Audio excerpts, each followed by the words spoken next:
परिणाम नहीं है, जैसे बच्चों के एडमिशन में दिक्कत है, आप क्या कहेंगे?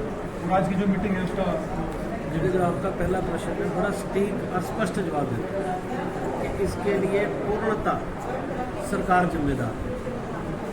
कि 134 आया पहले, हम सरकार को बहुत कहते रहे, 134 पे था कि 25% को पढ़ा दो और इसकी फीस 75% अभिभावकों से ले लो, ये नियम था। देखो कितना उल्टा नियम था। हमने शोर मचाया और उन्होंने 75 वाली लाइन काट दी, साइलेंट हो गए। फिर हमने आवाज़ उठाई कि इसका बोझ जो है दूसरे गरीब और अभिभावकों पे पड़ रहा है और फीस बढ़ रही है। तब उन्होंने कह दिया कि हम 200-500 दे देंगे, और वो भी आज तक नहीं दिए। ये सुप्रीम कोर्ट का भी एक नियम है कि आप आरक्षण कर सकते हो स्कूलों के अंदर, पढ़ाने के लिए कह सकते हो, लेकिन उसकी फीस तो सरकार को देनी पड़ेगी ना। कब से पेंडिंग है? तो 8 साल से पेंडिंग है। इस समय किसी को मिला नहीं है? कुछ को मिला है, ये नहीं कुछ को, हम कभी भी असत्य बात नहीं कहेंगे, कुछ को मिला है। लेकिन अगर नियमानुसार इस पैसे की बात कर ली जाए, और जैसे सरकार को आप कोई पैसा ना दो तो वो ब्याज लगा देती है, तो मेरे ख्याल से 10,000 करोड़ ये भुगतान, छोटा भुगतान नहीं है। तो ये अनियमितता सरकार ने क्यों बरती? सरकार के अधिकारी और नेताओं को इस तरह का कानून का उल्लंघन करना ही नहीं चाहिए। जो किसी का हक बनता है आप दें ना। आम आदमी पार्टी दिल्ली में बहुत बढ़िया भुगतान कर रही है, हम तो राजनीतिक बात नहीं कर रहे। अगर पूरे देश में सबसे बढ़िया भुगतान आरटी का हो रहा है तो दिल्ली सरकार कर रही है, जबकि हम दिल्ली सरकार की बहुत सारी नीतियों से सहमत नहीं है, शिक्षा नीति से सहमत नहीं है। इसमें क्या विचार है? आगे क्या स्टैंड वगैरह लिया गया है इस बारे में, क्या कुछ किया जाएगा? क्योंकि अभी जो बड़ा मुद्दा है पेरेंट्स की तरफ से है कि हमें दाखिले नहीं मिल रहे हैं, हर फॉर्म स्वीकार नहीं किया जा रहा है। पेरेंट्स को जाकर सरकार का सिर खोलना चाहिए। लेकिन जो डिपार्टमेंट है जो वो डीओ है वो उनका सबका ये कहना है कि आप उनको ये कहें कि स्कूल हमसे बात करें, पेरेंट्स ये फॉर्म लेने से स्कूल को मना नहीं किया जा सकता। देखो नैतिक आधार पे तो डीओ ये आधार खो बैठे हैं, उनके पास क्या पावर है पिछले पैसे दिलवा दें। वो इस तरह के जो है ना थानेदार बनने की उनको ज़्यादा ज़रूरत नहीं है। अगर वो पैसे दिलवा नहीं सकते तो फिर दाखिले दिलवाने की बात क्यों करते हैं? नैतिकता के आधार पे दाखिला दिलाने की बात वो करें जो पेमेंट भी दिलाने की बात करें। अरे पेमेंट दिलाने का तुम्हारे पास कोई अधिकार नहीं है और तुम कह रहे हो कि दाखिले दे दो जबरदस्ती। यार कि ये शासन चल रहा है, प्रजातंत्र है कि यहाँ राजशाही है। तो स्टैंड कुछ क्लियर पब्लिकली दी जा सकता होगा। स्कूल वाले क्लियर बात तो यह है कि उनको मेरे हिसाब से जब तक वो कोई पैसे ना दे दाखिले नहीं देने चाहिए। कहाँ से देंगे? फिर चाहिए और करने में नहीं, मैं कह रहा नहीं देने चाहिए। नहीं चाहिए, देखो इच्छा शक्ति वाली बात है। नहीं स्टैंड क्लियर नहीं वो देंगे नहीं, देख रहा दे भी नहीं पाएंगे। उसका कारण ये है 134 में जो बच्चे पढ़ रहे थे 134 खत्म हो गया, बच्चे उनके पास ऑलरेडी पढ़ रहे हैं फ्री में, और उसकी जब पिछली पेमेंट आई और अगलों की भी नहीं है। अब ऐसे में चिराग के बच्चे डाले, उनकी पेमेंट नहीं मिली। अब 134 सारा स्कूल फ्री कैसे हो जाएगा? आप ये बताइए। या 60% बच्चों को कोई फ्री पढ़ा देगा? कैसी सरकार है ये? अगर उसको इतनी समझ नहीं आ रही तो ये कहा जा सकता है कि मतलब जो आज की मीटिंग में ऐसा कुछ फैसला लिया गया है कि जब तक हमें पैसे नहीं मिलेंगे हम बच्चों को फ्री दाखिला नहीं देंगे।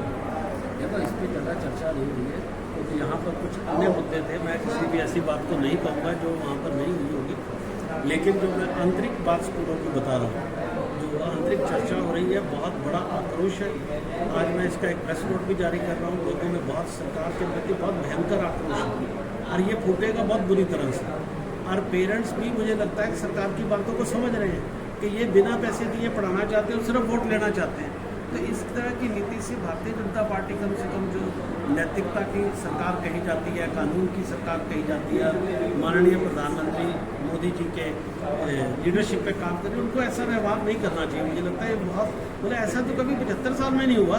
एसोसिएशन को स्टेप इस बारे में लेने जा रहे हो कि आगे जाके सरकार से या मंत्री से इस बारे में मिलने जा रहे हो? तो सरकार से मिलेंगे भी, बात भी करेंगे, कानून का भी सहारा लेंगे और जरूरत पड़े तो मना भी करेंगे कि भाई हम अब दाखिले नहीं दे सकते। और इसके लिए सारी जिम्मेदारी जो है वो सरकार की होगी, सरकार जिम्मेदार होगी। ऐसी स्थिति में जो पेरेंट्स हैं वो क्या सफर करेंगे? अभी जो दाखिले का टाइम चल रहा है वो क्या करेंगे? उनके लिए क्या विकल्प रहेगा? देखो पेरेंट्स को भी ये बात समझनी चाहिए कि इतने साल से स्कूल झूठ तो बोल नहीं रहे। हमारे यहाँ पर अम्बाला में ऐसी स्थिति आई, पेरेंट कहते हैं आप दाखिला नहीं देना चाहते। मैंने कहा हमें पैसे नहीं मिले। वो कहते हैं अधिकारी कहते हैं हमने पैसे दे दिए। मैं पेरेंट्स को लेकर अधिकारी के पास चला गया और हमने बैठ के कहा बताइए कौन से पैसे दिए। तो यहाँ तो सरकार सच बोलेगी तो ये सच की सरकार है, तो आप मानते हो ना। कि इस समय बिल्कुल देश में सच चल रहा है, तो श्वेत पत्र जारी करें ना कि कितने पैसे दिए, और उसके बाद अगर प्राइवेट स्कूल दाखिले को मना करते हैं कि अगर कानून के अनुसार पैसे दिए, हम हाई कोर्ट में भी केस जीते थे, ना उस कानून के हिसाब से पैसे दिए, ना जो इन्होंने घोषित किए वो पैसे दिए, अभी जो पैसे भेजे थे वो लेफ्ट करके वापस ले लिए किसी एक रणनीति के तहत। तो कितने पैसे मिलेंगे? इन्होंने 40-50 करोड़ के करीब पैसा भेजा था, और वो 27 तारीख को भेजा और वो वापस चला गया, वो भी नहीं मिला। 27 मार्च को ये 27 मार्च को भेजा। भाई आपने पैसे देने हैं, आप 27 मार्च को भेज रहे हैं, वापस जा रहे हैं। और अगर प्राइवेट स्कूल ऐसे करे कि सरकार को टैक्स देना हो तो ना दे, तो 14% का ब्याज लगा देंगे, उसके स्कूल को सील कर देंगे। अब इसको हम सरकार को कैसे सील करें? अब जनता देखिए, अब इस समय मैदान में पूरा जो है जंग उतरने वाली है। अब जनता को भी सोचना चाहिए सरकार क्या व्यवहार कर रही है। आज ये है कि 10 साल के बाद एक रिन्यूअल की बात है। जब कानून में रिव्यू लिखा हुआ है, ये क्या स्कूलों को फंसाना ही चाहते हैं? इनका काम वेलफेयर का है या फंसाने का है? जब रिव्यू लिखा हुआ है, अब इसको बदलना चाह रहे हैं कि अपने स्कूलों को तंग करना है। भाई अगर तंग करोगे तो एक दिन तंग होकर आप भी कैसे रिएक्ट करेगा स्कूल वाले?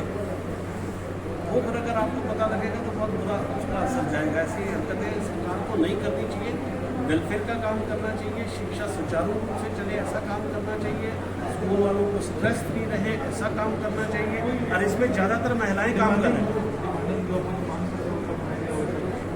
आज कोई मांग पत्र नहीं बनाया, अक्सर मांग पत्र तो हमारे हजारों जा चुके हैं।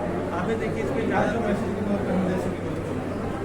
ये एक प्रेस नोट बनाकर आपको मिलेगी, तो वो प्रेस नोट पे अभी सर ये एक ही स्कूल में जो है कई बार चेकिंग की जा रही है सर। वही तो मैं कह रहा हूँ कि ये तो थानेदार बने हुए हैं ना।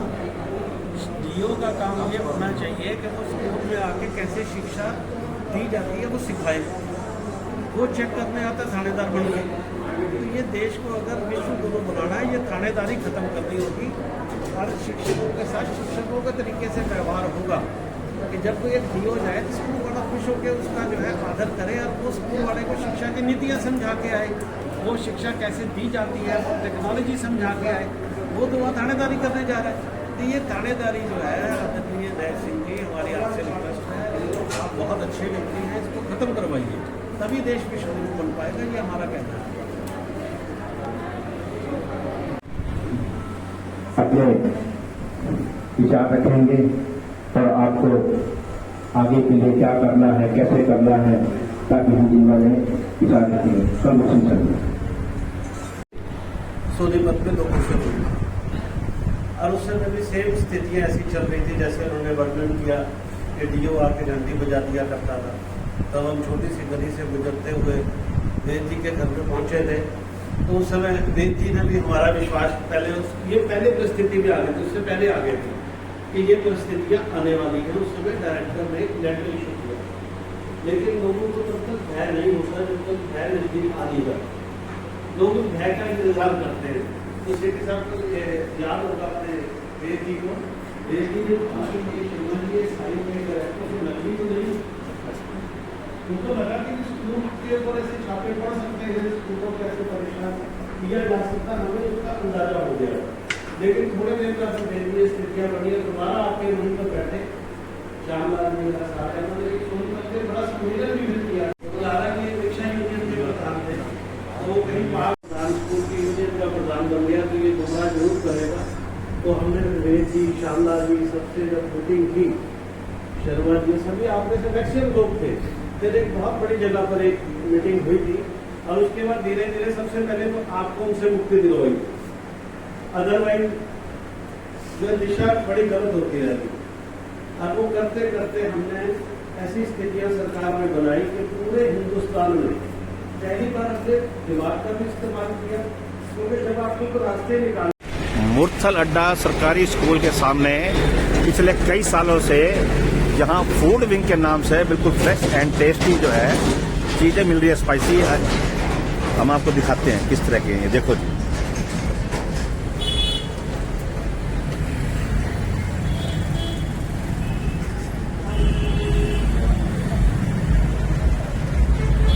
आइए अब आपकी इनके बात कराते हैं, ओनर है जो इस दुकान के।